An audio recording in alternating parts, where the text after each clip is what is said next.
Good afternoon. Thank you for coming and joining us. We'd like to thank the Friends of the Gleason Public Library and the Friends of the Council on Aging for hosting today. And we'd like to thank Dr. Howard for joining us. Thank you. He is a certified board orthopedic surgeon. Orthopedic, yeah. Thank you. And he is at Emerson, and Emerson. we're very lucky to have him with us today. So thank you, and I'd also like to thank the Cooperative Elder Services for providing our refreshments. So thank you. Yes. Okay, thank you. So I've left time at the end for questions. If there's anything really burning, especially when I'm going through, you know, raise your hand, wave it around. Hopefully I see you and I can't stop and clarify things. Okay? So we all have some of this, right? Does anybody know what arthritis really is? I get that question a lot. People think it's a deposit, it's an infection, whatever. Our joints are basically two bones that come together, and each of them is covered with a layer of cartilage, this kind of gray stuff right there. And so our bones articulate through with the cartilage surface. That's very smooth, very low friction. It's the wearing out of the cartilage, which is arthritis, the final common denominator. There are other types of arthritis, and we'll get to that in a minute, that may start out in different ways and eventually get to that problem, but that's really what arthritis is. It's just wearing out of our joints. And in this picture here, it's X-ray. This is a pelvis, and there's a better hip. So what's better about it is the hip is a ball and socket joint. So there's the ball, there's the socket, and you see there's sort of a space between the two, which looks like it's empty, but it's not. There's cartilage in there. You just don't see it on an X-ray. We look over here, this is basically bone on bone right there. And along with that, you can also see some hollow areas. These are cysts. Those are also common with osteoarthritis type wear. So this is a worn out bearing, basically, and this is one that's still functioning okay. So that's what arthritis is. And here we're just showing a knee, and in the same way, normal young cartilage, nice and smooth, perfectly smooth, kind of looks like a billiard ball, except it's a little springy if you poke on it. As you start to wear your cartilage, it can just thin, that's lower grade wear, but eventually it kind of comes off and you've got the bone underneath, and then eventually it can be bone on bone, and that's pretty unpleasant stuff for most people. So that's what's really happening. So osteoarthritis is by far the most common, and it's basically wearing out of the bearing, and we're all doing that to some degree, variability there. So factors that influence that, age obviously is a factor. The heavier you are, the harder your joints work, basically, both in terms of carrying your weight, but the muscle forces that have to control it also put more pressure. Genetics is a factor. There's some families that just seem to wear out their joints quicker. Alignment, it can be an issue, particularly in the knees. So if you're at the beach and you see some kids walking around, you'll see some of them are kind of bow-legged and some of them are knock-kneed. And those people are going to wear out their knees quicker, equivalently, than someone who has more normal alignment. And then old injuries too. Prior fractures, meniscus tears also can lead to earlier wear in a knee. Can I ask you a question? Sure. I noticed that we started out with arthritis, Right. and what it is. Right. Now we're on Different types of It arthritis. is a different type of arthritis. Well, it's the most common type. Most common. Yeah. Okay. I mean, just all comers, someone says, I've got arthritis, you'd be pretty well off saying, that's probably osteoarthritis, likely. Okay, but you may have heard of rheumatoid arthritis. Correct. That's different. It's not uncommon, but it's not anywhere near as common as osteoarthritis. Correct. Okay.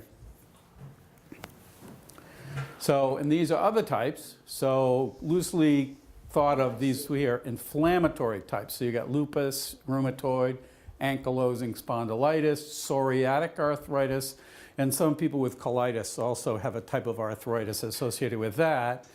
And then there's another grouping we call the crystal deposition arthritises. So one of them is gout, which is a uric acid crystal deposition in your joint. and often has a genetic component to that. And then there's something that's often called pseudo-gout. It is really called calcium pyrophosphate deposition arthritis, and that's a crystal type arthritis too. But the crystals aren't uric acid, they're this stuff called calcium pyrophosphate. So here we're kind of going over the alignment thing.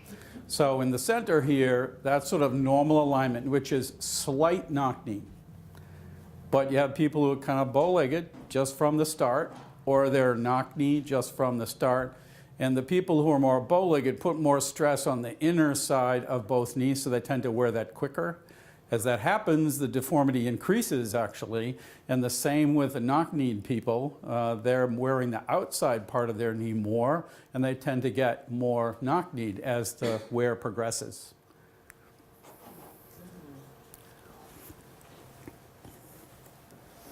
So conservative treatment, weight loss definitely makes a big difference, not only in the progression of the disease, but also your symptomatology. So patients that have been very limited by their arthritis, if they lose weight aggressively, and then they'll say, gee, I have more energy, my joints don't hurt as much, all that can make a difference. Lifestyle changes, that's more like the runner has always run and is finally going to give up the running, and then their joint's kind of happier about that. So you can eliminate things that are torture for your joint. And then exercise. We don't consider, you might look at the situation and say, gee, if you're getting a joint that's wearing out, like a bearing that's wearing out, why not just put it on the shelf, like the old car? You just put it on blocks and you don't drive it, so that it doesn't wear out. Our bodies aren't that simple. We know that if we use them, if we keep the flexibility, if we keep the muscle strength around them to help support them, they actually do better. So it's finding that balance of exercise. You want to exercise enough to stay fit, to keep your heart and lungs working well, and to keep your joints well supported, but you don't want to torture it. So walking is usually okay, low impact aerobics, bicycling, water aerobics is a nice way. For people who are very heavy, I always try to get them involved in this sort of a thing. Doesn't have to be, with the weights and everything, but there are classes.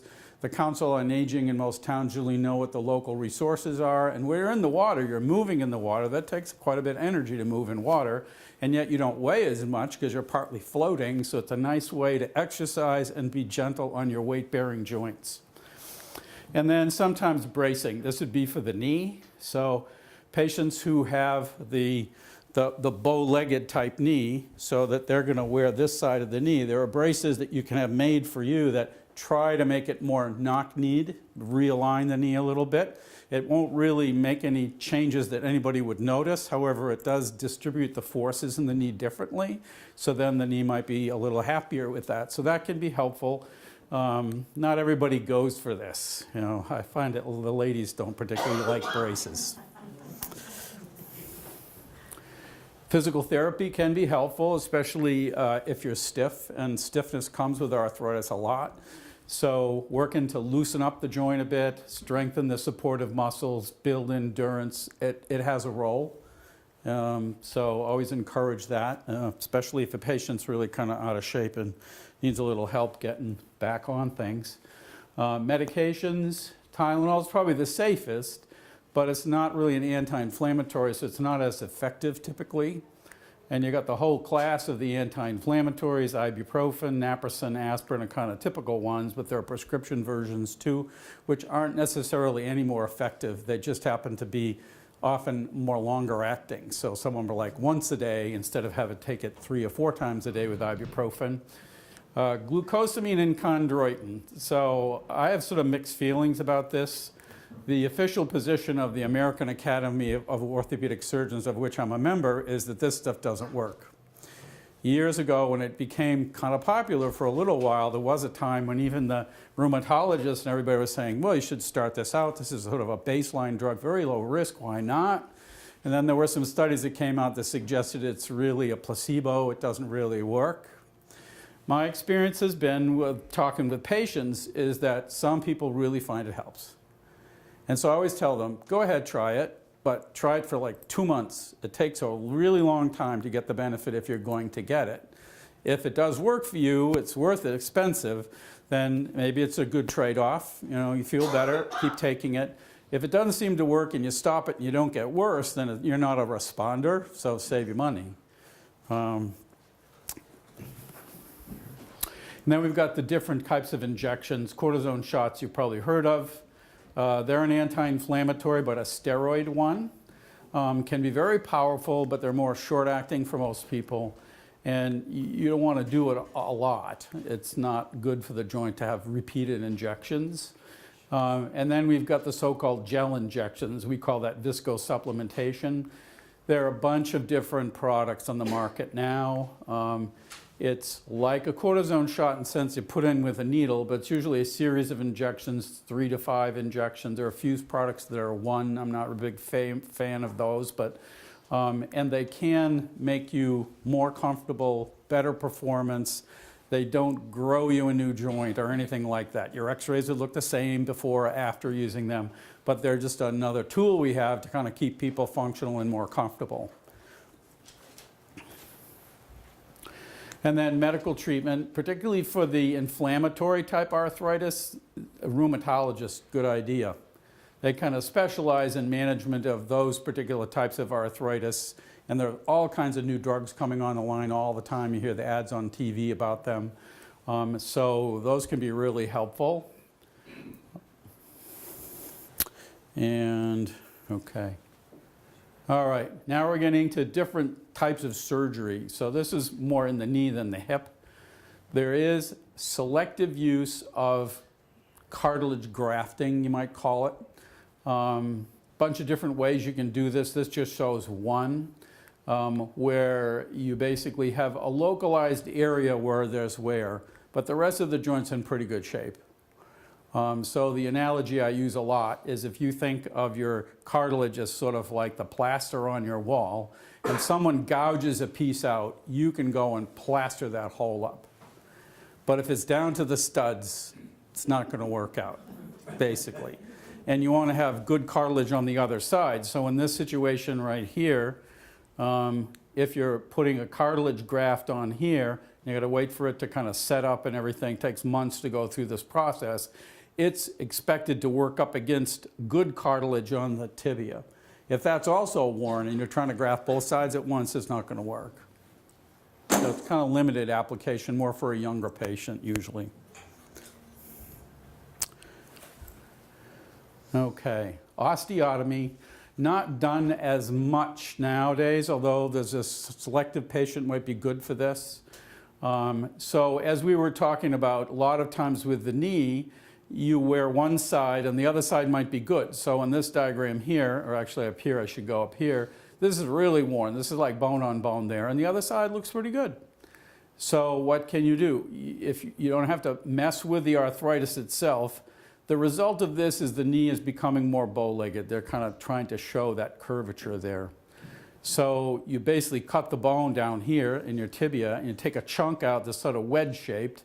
When you bring it back together again, you end up realigning the knee.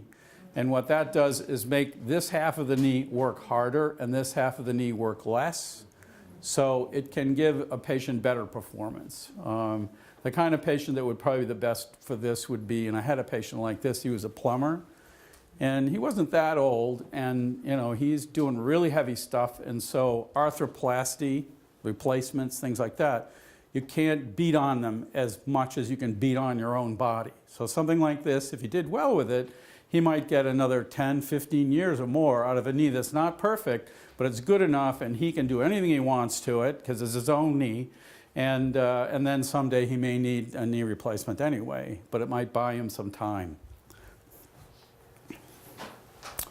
Okay, now we're talking about partial knee replacements. Again, a more selected thing. When we talk about the knee joint, we talk about the 3 compartments. So this is the inner part where someone would wear if they were becoming bow-legged. This is the lateral part, the outer part, and then the kneecap joint right here, seen from a side view, is the so-called 3rd compartment. So there are actually partial knee replacements for all of those things separately. And again, sort of a more limited application. So Here we're showing one for someone who was bow-legged and wore out the inner part of their knee. And so there's a piece of metal goes there and some plastic and metal there, and you're just replacing the area that's worn down. So it's localized in one of the 3 compartments, either bow leg or knock knee is a typical scenario. You're replacing the cartilage. You can't correct much of the deformity that way. So if someone's really bow-legged and you do something like this, they'll still be pretty bow-legged. The only way you can correct the deformity, which is part of what we would all do in a total knee replacement, is you're not just replacing the surface, you're actually realigning the bones a little bit like that wedge osteotomy we were talking about, so that when we make the cuts to put the parts in, we're not making them square necessarily, we're making cuts that realign the knee, so when you're all done, you end up with a so-called ideal knee alignment, which should make it last longer. So that you can do when you're doing a total knee, but if you're doing a partial knee, you can just recover the areas, so you're still left with the same deformity. But it might be a good thing for some patients because it can keep them going, and then later on they probably need the rest of the knee done. How long do the partial replacements work? These are really tough questions. We'll come to that a little bit further down the line. So you can get some estimate of things like that, and there are a couple of different things that feed into it. One is there is an evolution of the technology, better materials, maybe better way of anchoring it, maybe those kinds of things that may be on the positive. But the other side has to do with weight, activity, all that. That's like a wild card. So you put one of these in a 300-pound person, it's not going to last very long probably. So it's all those kind of working together. So, yeah. So this is the x-ray of a knee replacement, typical knee replacement. So the tibia side has a piece of metal, and the femur side has a piece of metal, and then there's a piece of plastic in there we can't see. It's kind of sitting on top of this. It's basically attached to this. And then harder to understand from a side view, but if you saw this gentleman or woman's, I can't tell, knee before we did the surgery, their kneecap was thicker. So actually shave the back off the kneecap, and there's a piece of plastic on the back of the kneecap too. So everything that's moving is replaced by either metal or plastic, depending on what part you're talking about. So now we're moving over to the hip joint. So it's like half a pelvis. There's a socket and a ball and a femur shaft that goes down to the knee joint way down here. That's kind of normal anatomy. And when we're replacing it, we're replacing everything because it's worn out both sides. And so you're putting a metal shell on inside the pelvis. You have to make this shell, the hole that it goes into has to be enlarged. You're taking away some of the bone in the pelvis to fit this bigger shell in. That shell has a liner of plastic in it. And then down here, we've got a big stem going down into the femur bone, and it comes up and there's a ball on the end. So you're placing both sides with either metal or plastic or ceramic. It's possible to have a ceramic ball here, and there are ceramic liners too. And they're anchored either with bone cement, that was the original material, something called polymethyl methacrylate, still used, or a lot of times we're doing it as what we call an ingrowth type of situation. So with that, and this is one of those. So the back of this socket here is actually somewhat porous and rough. And so once it's in the bone actually starts to grow into it. So it's a biological anchoring. And the same thing with this here. This piece right in here is all porous, so the bone grows into it. They tend to last longer. So there's x-ray of total hip, kind of typical total hip.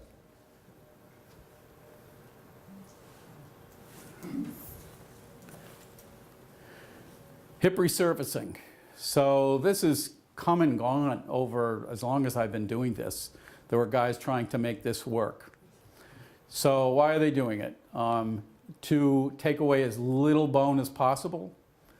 Especially in a younger patient, you when if you put a total hip in some 25-year-old rheumatoid arthritic patient who's got no other options, they're never going to last a lifetime with that. It's a combination of just years, and also young people are very active. They are. You take away their pain, they're going to want to do everything a young person wants to do, and you tell them not to, and they'll go, sure, what do you know? And they'll go and do it anyway. So the longevity of any design today is not going to be good in a situation like that, but they do occur. So every time you have to do what's known as a revision. So when it wears out, you got to take it all out, put new stuff in.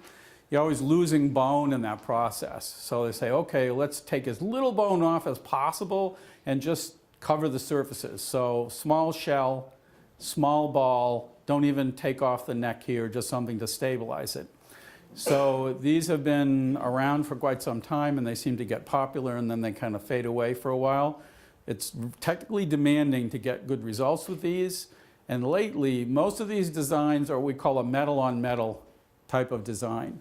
So as opposed to having the metal shell with a plastic inside it, that gets to be too much stuff to do this. And this, you want to have this sort of as close to your normal anatomy as you can. So the only thing that really works well with this is a metal ball, that's a metal shell, and it's metal on metal. And that's turning out to be bad stuff. Although it's been done in Europe for lots of years, the problems with it we'll get to. So high and early and late complication rates with this. So it's kind of fallen out of favor. So how long do they last? You were asking that. Very tough. So we think probably 15 years for most people. In the laboratory, they have these machines that are taking these things and moving them and moving them and moving them, so-called in vitro, in vitro, right? And those in some of the newer kind of bearing designs are lasting a lot longer, but you're never going to know until they're in people and they test them out the way people test them out.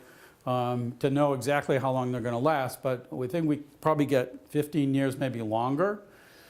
And like I said, there have been gradual improvements in the materials. The polyethylene has been re-engineered. It's now high density. Lately, they've been putting vitamin E into the plastic, which may slow down your own body's attacking the plastic. Stronger ceramics. The early ceramics fractured. So people would break their socket side of their hip joint. It's not good, or the ball for that matter.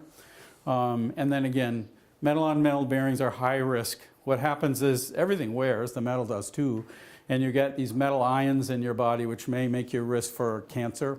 And also you can get these things we call pseudotumors, which is your own body's reaction to the metal debris, and that can sort of attack the whole area. They can be really nasty. So these are sort of fallen out of favor, the metal-on-metal bearings.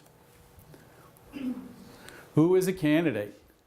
Any patient with advanced arthritis with severe limitations of function and lifestyle. I get this question all the time. How am I going to know? You'll know. It's like you hit the wall. You've tried everything, and it's like life is not going to be this way for me anymore. Now it's my time. And everybody has a different threshold for that.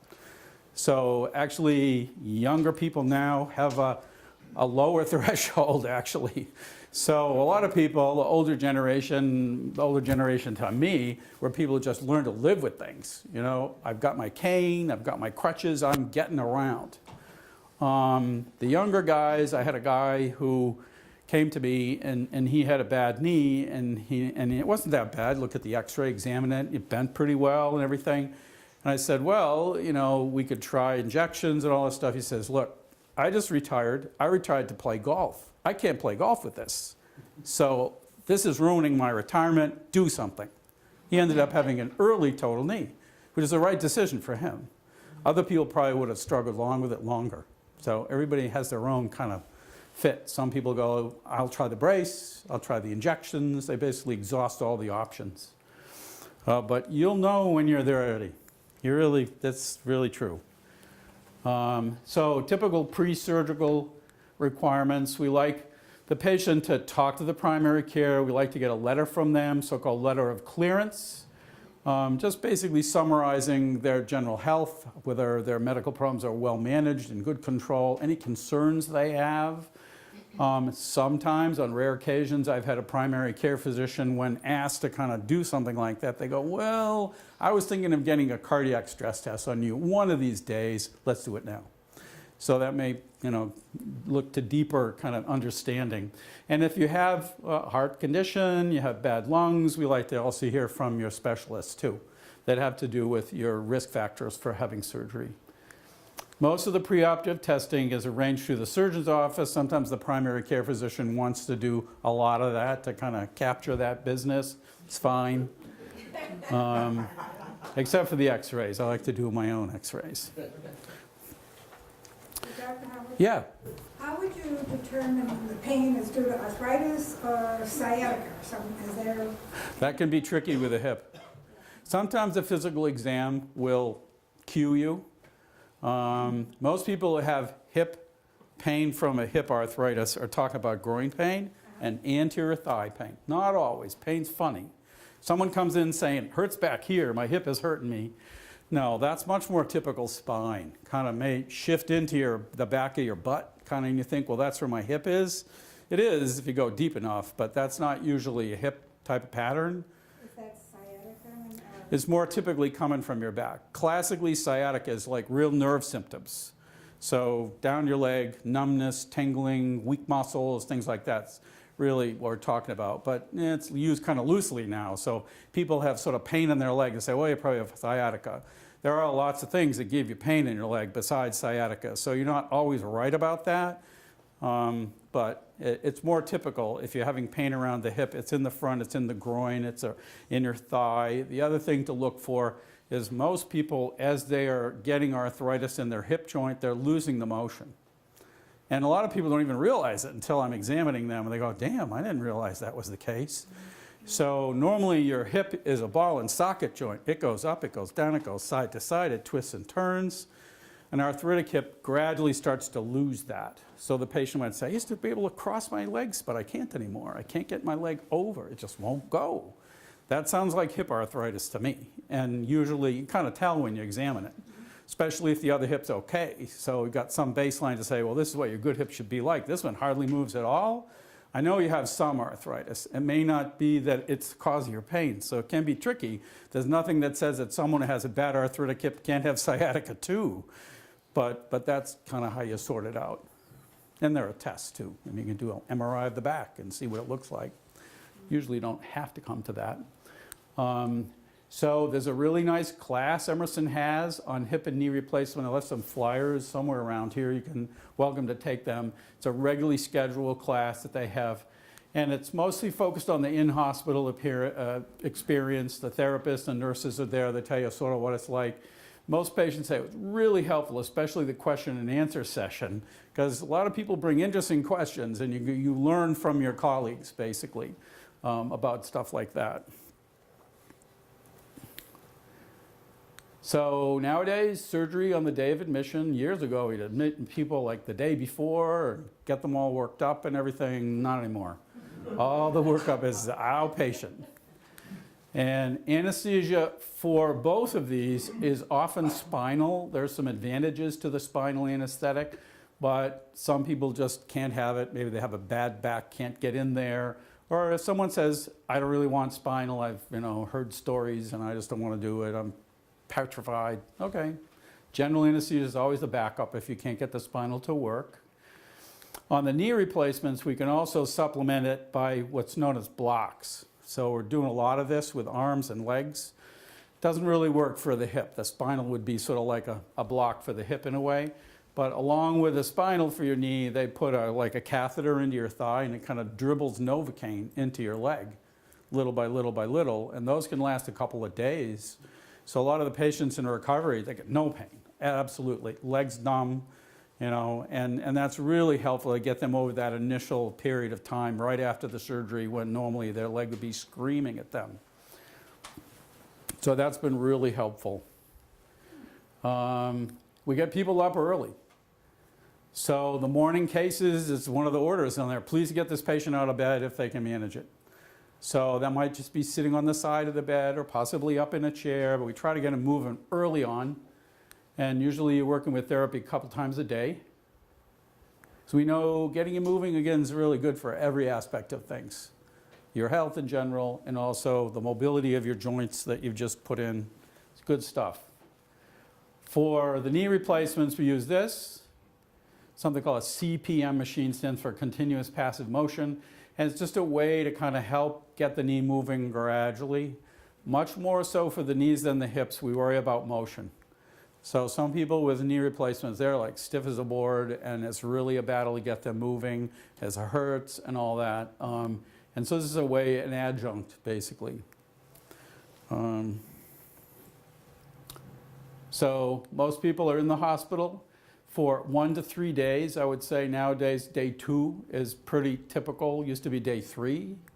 Believe it or not, places in this country are doing these operations as outpatient procedures.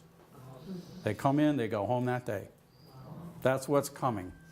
And the insurance companies are pushing hard for that too. They are. It's not going to be good for everybody. You have to select the patients that are a better candidate for that. Rehabilitation facilities. So when I started practicing, everybody went to the New England Rehab Hospital. Everybody. You have your joint replacement, you go in the New England Rehab Hospital. Now we have what's called the TCU, and for a while everyone went to the TCU, and we even booked them in advance for the TCU. Nowadays we're not using these rehab facilities as much, and part of that is we know we can get people up and get them home, and I think a lot of people are better at home actually than in a facility if they've got the resources. They do better, and there's also push from the insurance companies as well on this whole issue. So nowadays, most of the patients that go to rehab either have a lot of medical problems, unstable, we want to have them with a physician around that can manage it, or they're very infirm. They're just failing their rehab. You know, to send them home would be maybe unsafe for them. So there's still people that end up going to the rehab, but it's getting smaller and smaller, the number of people. Medical management, so we pretty much put everybody on medications for blood clots. You probably hear this advertised on TV all the time.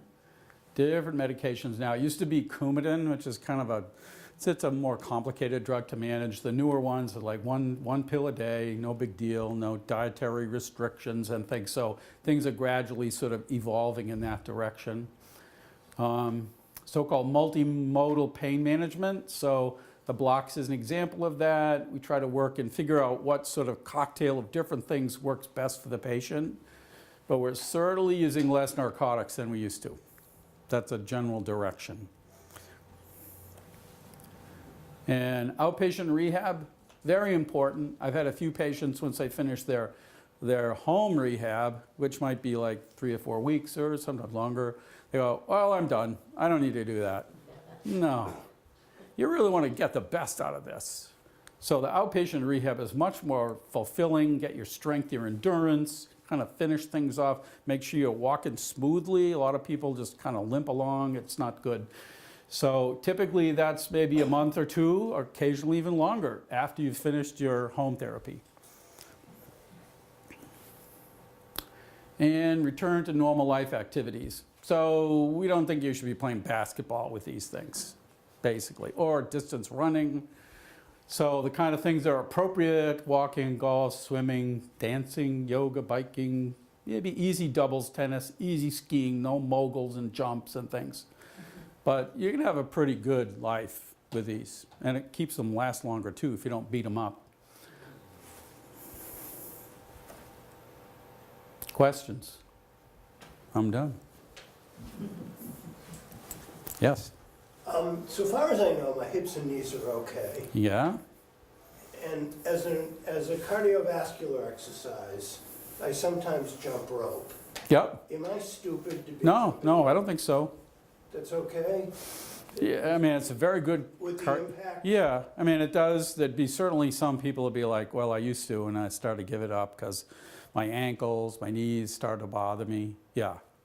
But if you're having no problems with it, I think you keep going, especially if it's something you love, you know. Yeah, I don't see a problem with that. Okay, great. Yeah. So there's different ways to accomplish these surgeries, right? There's not always, I know for hips, there's Yep. one that really opens you up, and there's Yep. another one that goes in through a couple of small holes or something. Can you talk to that? Oh, okay, yeah. So that's been all over the place, and it's a pendulum that swings back and forth too over time. So there are only so many ways you can get into a hip. So a lot of it's PR too. But probably the one that people talk about the most is called the anterior approach. So the traditional approaches were often through the side or cheating around the front, so that's kind of anterolateral. I do a posterior approach. I've always done that, real comfortable with that, very familiar with it, that sort of thing. The size of the incisions, you try to make it as small as you can get away with. So if you're a really big person, you're gonna have a bigger incision. You know, just no way you can't get down in there without making it bigger. The anterior approach through here does split the muscles and may be less painful for the patient in the short term. And actually I have a friend who had both done and he liked his anterior approach better. So that's his personal experience. Both of them turned out fine. It's not like that one's better than the other one. They're both great. So it's more of a short-term difference in terms of, you know, what does it mean to the patient? Yeah, it was less sore. Maybe they move ahead a little quicker in their rehab, but the long-term results are the same for both if they've got the parts put in correctly. If there's a knock on, oh, and one other thing, there was for a while, I think it's sort of fallen out of favor. There was a guy in Chicago at, I think it was Rush maybe, who was doing basically 2 holes. So make a little hole to stick the femur in, another hole to stick the other one in, and he got some pretty good results. However, no one really could reproduce his great results, but a lot of people tried, and there were a lot of complications, everyone trying to be as good as him, and kind of some sad stories about that. So the anterior approach isn't like that. However, it does appear to have a learning curve. You know, so if you're going to do those, you really want to, or have one, you got to go where someone does a lot of them, because the learning process is difficult. It's definitely difficult, and there have been more complications with that approach. So there's lots of ways to kind of, you know, skin the cat. And for me, I thought at times, well, maybe I should go and do the courses and go scrub in with these guys and learn to do the anterior approach. But at my sort of age in my career, it would take quite a while for me to get up to the point where I felt I was ready to do a lot of them. So I haven't decided to do that. But yeah, I think you're going to find stuff like that all the time. Stuff comes out, it's like, wow, this is great. Everybody gets on the bandwagon. And, you know, it does have some benefits. But long term, it really turns out to be how the parts are put in. That, you know, if they're oriented correctly and technically everything the hip does what it's supposed to do, the results are pretty much the same, you know, if you look at the different approaches. Okay. You mentioned that there are pseudotumors around pieces of metal. Yeah. Just a metal-on-metal hip joint. What about the ones with ceramic or plastic? Don't you have the same wear? No, different. So metal on metal means you're going to have metal debris, period. Nothing else. And I mean, I'm sure they make them as shiny as they can to be as low friction and everything, but everything wears. So what they find is that in the metal on metals, this metal debris ends up in your body, and people get high chromium levels, and there's some worry about causing cancer that's carcinogenic. So that was one worry a lot. But what's become even more important is the metal fragments in some patients, maybe not all, but a lot of them, create this reaction on the part of the body where the body kind of rushes in and attacks everything.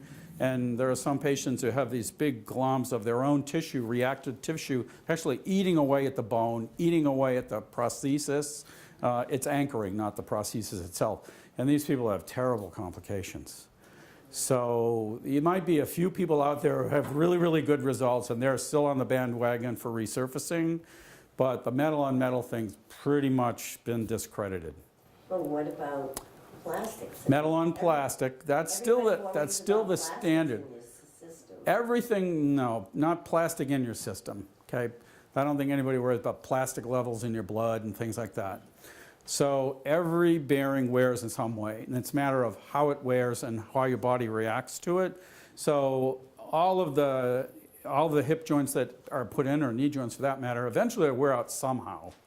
So the question is how? And for a long time, we really didn't know what was happening with the standard kind of plastic on metal. Turns out it's plastic debris, similar to that pseudotumor, but not at all like it, that your body tries to dissolve, tries to break down. And that process ends up loosening the bond between the parts and your bone. So that's how they fail. But it's a very slow process. And is ceramic better? Ceramic is different. Yeah. So ceramic has very small particles, okay? They're small. Ceramic has its own little quirks, okay? So one thing with the ceramic is it has to be put in the sort of need to have it perfectly lined up in the hip so that they don't bang into one another at the edges is a key thing. And some of the ceramics squeak. So people who have a ceramic hip go squeak, squeak, squeak as they walk. It's true. So there are still people doing ceramic on ceramic. I think most people who do a lot of these would say that the plastic, as good as it's gotten today, is really very good. Nothing lasts forever. And so it's either a plastic on metal or a plastic on ceramic bearing, is mostly. Yes? So you've got the big umbrella of arthritis. Yep. Under it, you have different kinds of arthritis. Yep. No matter which kind it is, Yep. it all relates to the joint areas, whether it's rheumatoid or Right. psoriatic, Right. or whatever. Right. Oh, I see. So therefore, whatever it is, you have to identify what kind it is. Yeah, if you can. If you can. And so the early management of someone with osteoarthritis, which is by far the biggest number of people, is usually with weight loss and gentle exercise and therapy sometimes, and things like Advil, anti-inflammatories. And that works really pretty well for people for a long time. If you're someone with rheumatoid disease and it's very aggressive, most people think this is an autoimmune disorder.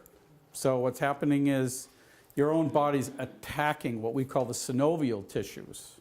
So it starts out as your body attaching these tissues that surround the normal joints we have, synovial tissue, and that tissue goes bigger and bigger. It starts to eat away at the bone. It can rupture tendons, things like that. And over time, it leads to wear in the cartilage too. So you can have a child that has bad rheumatoid disease and they have very painful, swollen joints. They're in bad shape. X-rays are perfect. And so there hasn't been that much destruction of the cartilage yet, but given enough time, that's the way it's going to end up. So the final common pathway that leads to some sort of a replacement most of the time is the wearing out of cartilage, but they begin in different ways. Yeah. And so someone with rheumatoid disease, they should work with a rheumatologist because a lot of drugs that can help control that reaction and some of the other ones too. So we got different kinds of medications, but there's no medication like that for osteoarthritis. You know, it's basically Advil and things like that. Yes? So is there research to preserve and or replace cartilage so that we don't get to that? Well, I don't think in the sense that most people want. So, you know, something that you just squirt in the joint and it grows in there and gives you a new joint. Nothing like that. So what's happening now is more the surface cartilage spot replacing for sure. And there may be other stuff coming way down the line in terms of getting the body to kind of regenerate itself. I think that would be exciting stuff. I don't know how far along they are with that sort of stuff, but there's nothing like that I've seen that's like ready for market, you know, anything like that. Yes, ma'am. What about the inflammatory aspect of sugar? High sugar diet. Yeah, I must admit, I'm not a person who specializes in nutrition and the specifics of it. I've read that. But I don't know to what extent that's like a very, very important thing, that if you just gave up sugars in your life that your arthritis wear would stop, something like that. I'm not the best person for that one. Yes, sir. When you were talking about the knee replacement and you showed a picture where you said there was a piece of plastic that sort of replaced what the cartilage did? Yeah, exactly. I can go back to that, see if I can find it here. And what, I forget, what were the materials you used in the knee Okay. replacement? So in this, the end of your thigh bone, which has kind of got these two lobes on it normally, they're kind of worn over here, that becomes one big piece of metal that's high strength stainless steel, polished really well.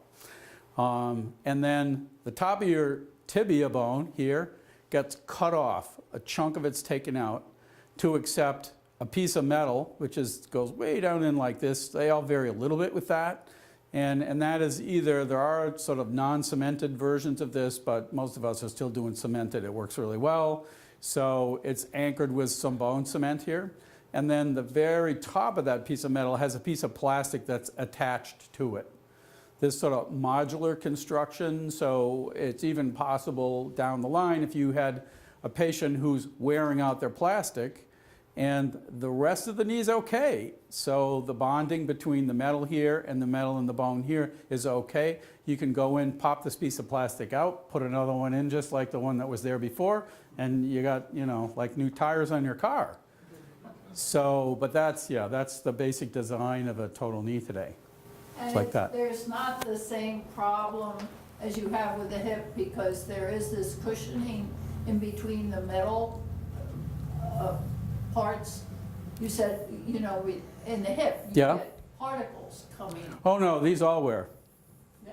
in the- Everything wears.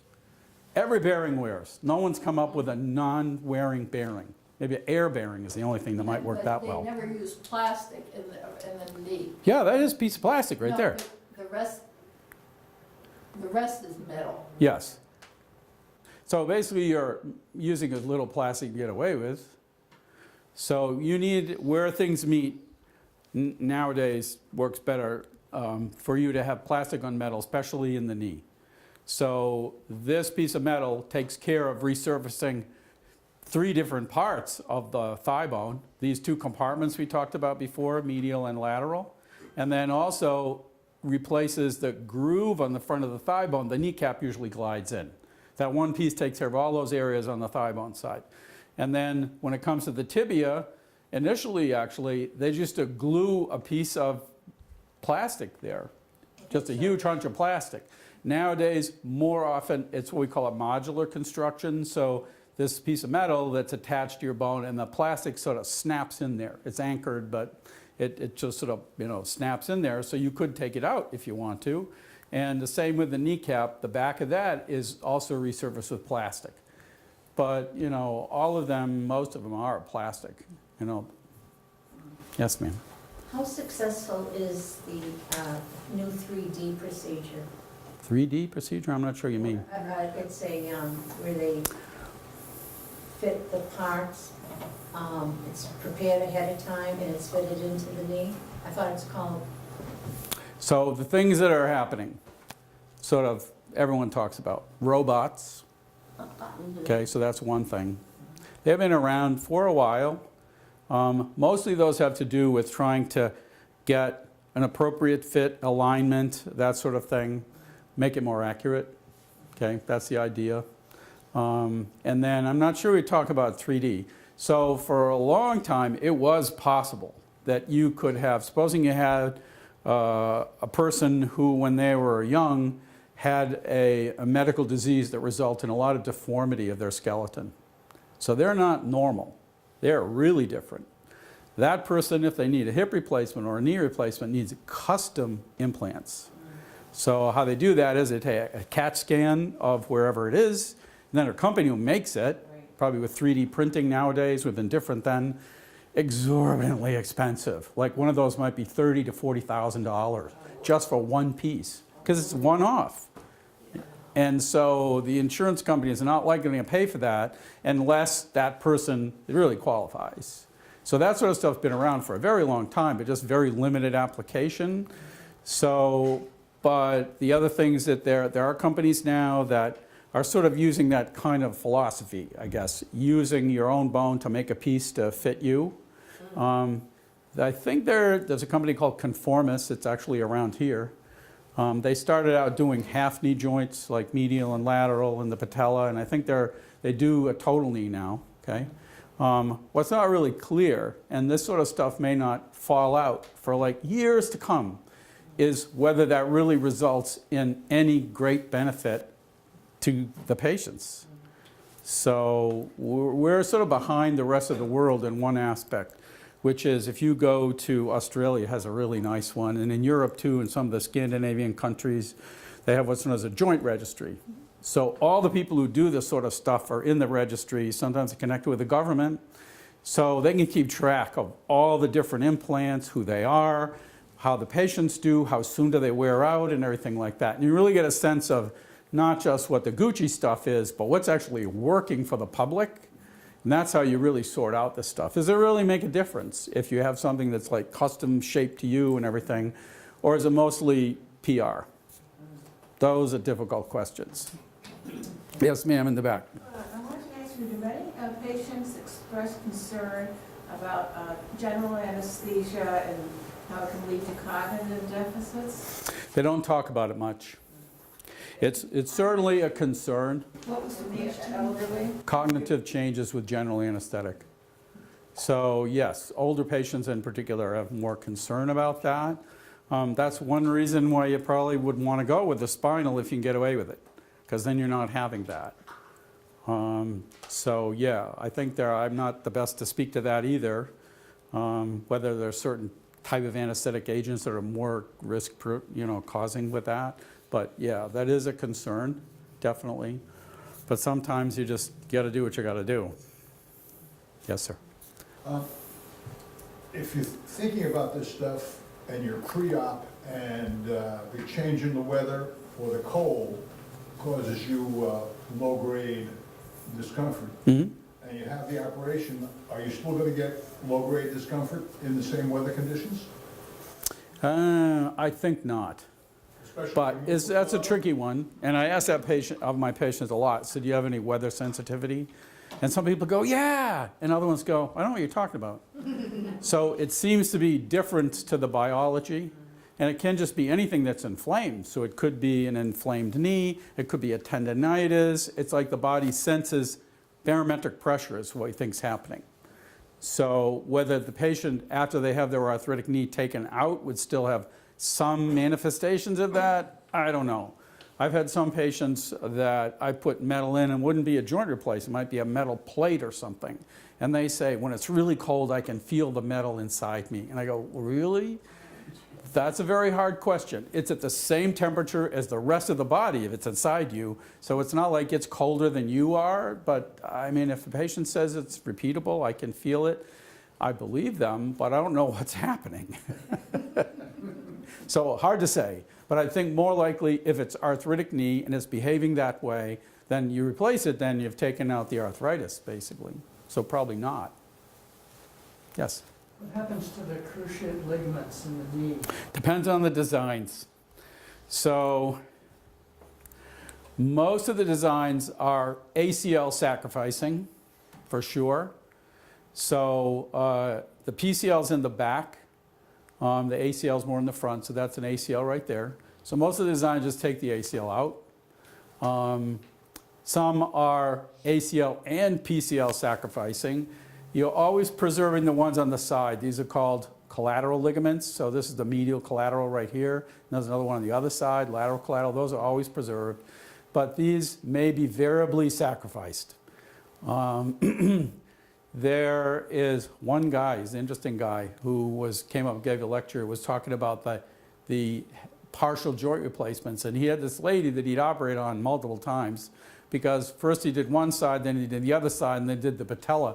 So actually did 3 unicondylar type things over a period of time in this patient. So if you're doing that, you're actually preserving all the ligaments. So you look at that and say, well, maybe that's the right mechanical structure to the joint.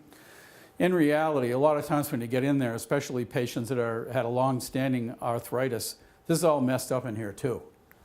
You know, I've had overgrowth of bone that basically already cut the ligament in half, the bone. The arthritic process kind of takes over, can really damage your ligaments as well. So sometimes taking them out, it's like no big deal. They're already gone, sometimes not. So the designs where you sacrifice all of them, the way the parts are designed to work together, that restores that front to back stability, basically. So all can work, basically. Yes? What's all the advertisement hype, and some people say it works with prolotherapy? Prolotherapy. I don't really know about that either. I did have one patient who, that's an injection, Yeah. right? Yeah. Yeah, so, I mean, I mostly do the two that we talked about. There's a lot of different stuff out there. I'll tell you a story about a patient of mine, actually, and she had pretty advanced arthritis in her lateral compartment, actually. And I'd been doing the viscosupplementation injections on her, and she was get better every time I did it. She's like, oh, I don't know, but I'm not sure this is great for me. So she had a friend who was going to a clinic in Florida where this German guy flew over, and he had this proprietary thing where he took her own blood and processed it and added some stuff, but he wouldn't say what he added. It's all very proprietary. And injected in, and her friend said, wow, this is terrific. So she went down for it. I think it cost her about 10 grand, okay, for that, not counting the flight and also the hotel, and it didn't really work. So she came back to me and said, I'm going to do the other stuff again because this didn't do anything for me. So it's really hard to know about this stuff unless you've got some sort of really good controlled studies that sort of, look at all that. Everybody sort of feels good about what people do for them, and it's really hard to know whether you're really affecting difference. So, I mean, I don't know the research on prolotherapy, but if you've got a practitioner that has a lot of testimonials, people you trust say, yeah, this really helped me, I don't think any of these things is going to regrow you a knee. All of this stuff is just like the other stuff we were talking about here. It's all temporizing. It's trying to keep you more comfortable, more active. That's all good stuff. So if it works for you, I'd say fine. Sorry. Yes, in the back? Earlier you talked about the two different kinds of injections. What's the range of time that those work? The gel injections? Well, either one, I guess. Okay, so that varies widely. So the products themselves on the instructions and everything, it's every 6 months is the most frequently you can do it. So if your insurance company is going to pay for it, they're going to want to follow that, okay? So how many times can you do it every 6 months? no limits so far. I have not seen any of the insurance companies say, we'll do this for 5 times and that's it. So it seems to go on and on and on. I had one guy kept going about 5 years, and he came pretty much every 6 months. And that was for which one? Pardon me? Which injection was that? That was the That I was using on him? I think it was Supartz. So Supartz. But that's not the cortisone. No, that's not cortisone. No, it's the, what was the? It's one of the gel injections. Yeah, there's tons of them. And I'm not sure there's any study that's shown any one is better than the other. Comparable study says this is the good one, that's the bad one. They all seem to work pretty well. And I've had patients who call like clockwork every 6 months, and the other ones I don't see for a year or more sometimes. Said, I was fine. I'm just starting to get sore now, so let's do it. So it's really all over the map in terms of when it stops working, basically. Yes, ma'am. Do you have to still take antibiotics after a knee replacement procedure when doing dental work and other? So what we're currently asking our patients to do is to take it to do that for 2 years after the implantation. Just 2 years? Just 2 years, if they're healthy. So there are certain conditions where you go, maybe you should continue it indefinitely. So one of those would be diabetes, probably. So diabetics don't heal as well, they get infections easier, so why not? And then there are certain kinds of treatments that people might get that cause their immune system to be suppressed. So chemotherapy would be an example of that. And also some of those drugs we were talking about used for things like rheumatoid arthritis. Part of how they work is to suppress your immune system. So if you're on those, then you probably ought to just keep doing it because you have a higher risk for infection than the baseline population. Is it that the bacteria gets on the metal? Is that what happens? Basically, Titanium, is it titanium? titanium, in a typical design, this may be titanium, although it could be stainless. This is not a good place to have titanium because it's not hard enough. It's a little more ductile. And you can polish it, but you can't get as smooth a bearing with titanium for that side, and that's the moving section. So most of the time, this is not titanium. This is usually stainless steel alloy. This often may be titanium, but the problem really is the bone, not the implants. So what happens is, and sometimes we'll have a patient like this show up in the emergency department. They had their knee replacement done 10 years ago. They've been feeling a little ill lately. Then the knee starts to get sore and it swells up and everything. Turns out when you look at their blood panel, they got an infection, and you stick a needle in there and get some of the fluid out of the knee, it's infected. So sometimes you can figure out probably how that happened. It could be simple. It could just be a cut that didn't heal, or the patient had an untreated infection of some type, pulmonary infection, anything. And when you have fevers, that's what we call bacteremia. So you've got bacteria in your blood and it's circulating around and it's giving you those fevers. Your body reacts to it. So it's pretty unusual for somebody to get a sort of metastatic infection, you might use that term. So what I mean by that is you're on your chemotherapy and you get a pneumonia and then you get a cellulitis in your leg and it's the same bug. Okay, that could happen. And it's because your immune system can't fight off those bacteria in your body, so they can start to set up shop wherever they have an opportunity. So if they get into the joint, then yes, what they do is they can sort of create what's known as a biofilm on the surface of anything that's foreign, plastic, metal, whatever. And then your own body's immune system can't get to them. So they're kind of hiding off there, and so the only way you can get the infection to clear, got to take all the parts out. Yeah, that's called a revision.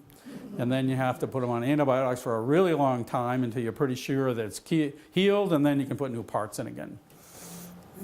Is it just with dental work?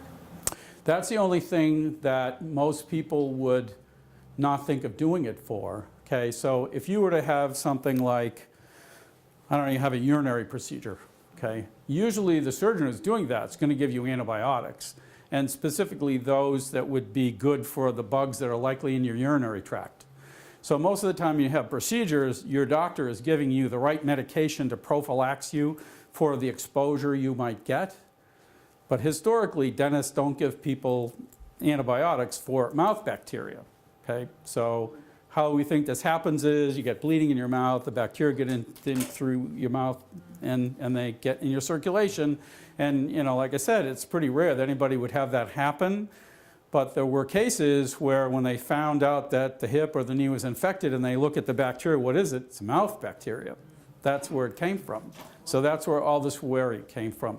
The dentists aren't a big fan of this. They've sort of calmed down a little bit, but there was a lot of back pressure from the ADA saying that, this is risky too, giving people antibiotics, and we're not convinced that there's a risk, and there's sort of a balance going back and forth, but that's what we're telling patients. And I know it's annoying, and you could have some sort of an allergic reaction to the antibiotics. That's one of the things that it brings up. But if you're the poor guy who gets your implant infected, that's a life-changing thing for like months and months and months and months. So if you can do anything to keep that from happening, probably worth the investment. Yes? I recently had rotator cuff surgery. Yeah. Dr. Ray, as a matter of fact. Good guy. Yeah. And in studying it, I learned a little bit about shoulder replacements. Mm-hmm. And one of the things I learned is sometimes they reverse the ball in the socket. Yep. And I was wondering, do they do that for knees and hips? No. And why do they? No, it's unique. Well, it has to do with a couple things. I'm not a shoulder specialist, so he'd probably be able to give you a little more articulate explanation here. That technology developed mostly to deal with people with lousy rotator cuff tears that could probably not be fixed ever. And those people get a condition we call rotator cuff arthropathy. So a standard shoulder replacement is resurfacing, like we're doing here. So in your shoulder joint, you have a little socket, teeny little dish really, and then a ball. So a standard shoulder replacement is a little piece of plastic in the socket, and then typically a metal ball on the end of the femur. I mean, not femur, humerus. So problem is, if you don't have a rotator cuff that works, that's going to kind of shift out of place because the rotator cuff helps to stabilize the shoulder. So historically what they do sometimes is put a huge ball in there just to fill the space. Wasn't great, but it was something. And then someone had this idea, hey, what if we reverse things and we put a socket on the, put a ball on the end of the socket, and then we put a cup on the femur. That's going to be more intrinsically stable. So now the cup is articulating on a big ball that kind of sits there. And it worked really well, and actually now it's broadened out. A lot of people think that that might be a suitable type of shoulder replacement for even someone that has a decent rotator cuff. But Paul could speak more to that than I. But that's sort of the evolution of how things went. But, you know, really, the hips and knees all doing great. They don't have that same kind of problem with the rotator cuff. I think we've kept you long enough unless you want to keep going. Okay. Thank you. You're welcome. Thanks for coming.